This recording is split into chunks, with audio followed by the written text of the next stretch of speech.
Welcome to Fear and Greed, the week ahead. As always, I have with me this morning economist Stephen Koukoulas. You'll find him at thekouk.com and on Twitter using the handle thekouk, TheKouk. Stephen, good morning. Good morning, Sean.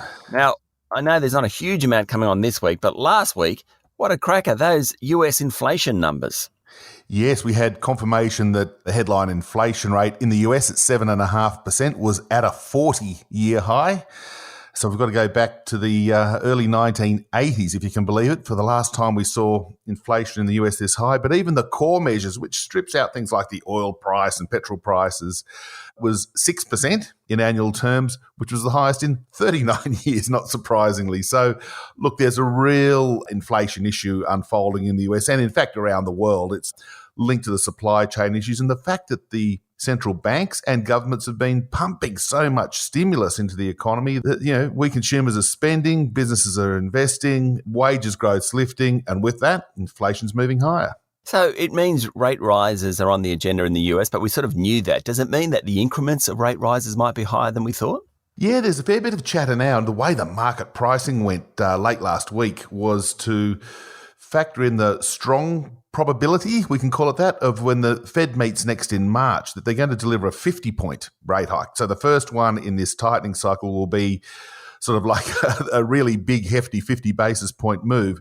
And if we look at what the futures strip is pricing in for the Fed funds rate, the official cash rate, if you like, in the US, it's now around about 2.25%, depending on the rounding, by 2024. So that's a good couple of hundred basis points of rate hikes. And the market, of course, is selling off almost as we speak in anticipation of there being more. Okay, so with the US, we know exactly what's going on. Does it matter to Australia if US interest rates rise that much? In theory, no. We've had plenty of examples over history when the Fed's hiked and we've cut and different strategies on monetary policy. And that's partly because of our commodity dependence, in a sense that when commodity prices have a seismic move up or down, it impacts our economy more than the US. So we tend to play our own game. But, and it's a really important but, the issue right now is that global inflation pressures are happening. It's not just the US. You look at the Eurozone, the UK, Canada, even Japan's got a little bit of inflation coming through. And even our recent December quarter CPI number was elevated. And that sort of got people excited, I suppose, about how much inflation will pick up in the quarters ahead here in Australia. So, look, there's not a one-on-one move in lockstep with the US, but if they're hiking and they're hiking a few hundred basis points, there's no doubt that we will see some of that inflation risk coming into Australia. And, we'll probably have our RBA moving not far behind them. Well, what I'm finding really interesting at the moment, of course, we're in the middle of earnings season and we are seeing price pressures coming through on Australian companies undoubtedly. There's still this kind of thought that part of it is transitory. And in fact, I know last week Maersk, the big shipping container group, released its results overseas in Europe and actually said, we think price pressures on shipping will come out in about June or thereabouts. All these anecdotes, trying to put it all together to work out exactly what's going to happen. It's quite fascinating. And it's unusual. Try buying a car in Australia at the moment. There aren't any. The waiting list is 6 or 8 or 10 months. And I'm just speaking from personal experience here too. So there are none around. And that's why used car prices are more expensive than new ones, which is an extraordinary price change. But look, there is an element of that supply chain issues and the chips being in a real scarcity. So people who are using these microchips in their construction, and of course that's just about everything nowadays, they don't have any. So that's putting up the selling prices.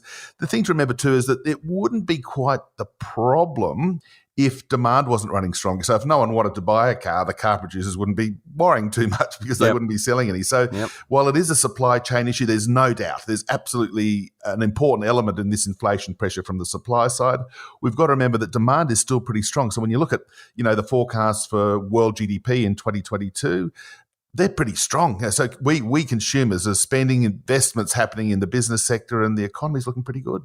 We're talking about the week ahead, but we're actually talking about the year ahead. We've forgotten our whole reason for being here this morning very quickly. The National Australia Bank Business Confidence and Conditions Survey last week, as well as the Consumer Confidence Survey, they're both sort of a bit of a lull, but people are still reasonably upbeat.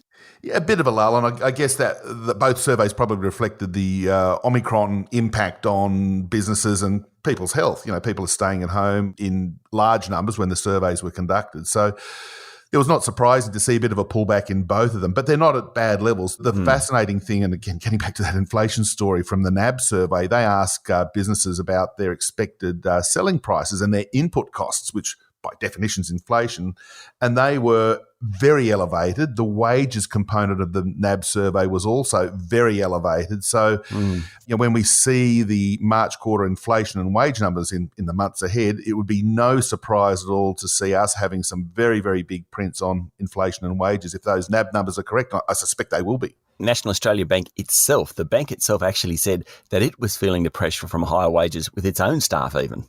Yes, indeed. And that's just a common thing. And the issue that I'm observing, and that's coming through in anecdotes as well as some of these other business surveys from the likes of Seek and others who do some really nice stuff on the data that they have on job vacancies, is that wage pressures are really, really building. There's skill shortages across the board. And it's not just IT specialists or engineers in the mining fields or those sort of things. It's even people in your of low skilled in restaurants, the dish pigs or whatever, collecting the dishes and washing them. They just can't find workers, and businesses are having to curtail their activities because they can't get someone literally to unlock the door and start the business up. Yeah, look, just quickly this week, we've got labour force figures, of course, which are important, although the labour force is so strong, nothing's going to surprise us anymore.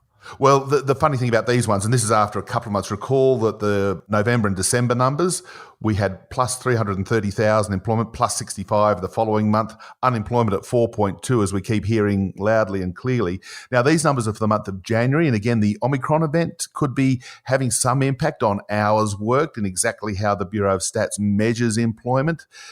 The survey that I've seen has got a range a mile wide in economists' forecasts. And I think that's just to say that, we just don't know how people will respond to the survey. Did you work in January? Well, no, I didn't because I was sick at home. So there's a potential for a real outlier again in the numbers. But look, the bottom line is the labour market is strong. There's tightening conditions. The employment's good, even if we get a bit of a quirky downside later this week. Stephen, thank you for talking to Fear and Greed the week ahead, and particularly thank you for getting the word dish pigs into the show. My pleasure, Sean. I'll try to think of a new word every week from here on in, I promise. Thank you. That was economist Stephen Koukoulas, better known as The Kook. You can find him at thekook.com and follow him on Twitter using the handle The Kook. I'm Sean Aylmer, and this is Fear and Greed the week ahead.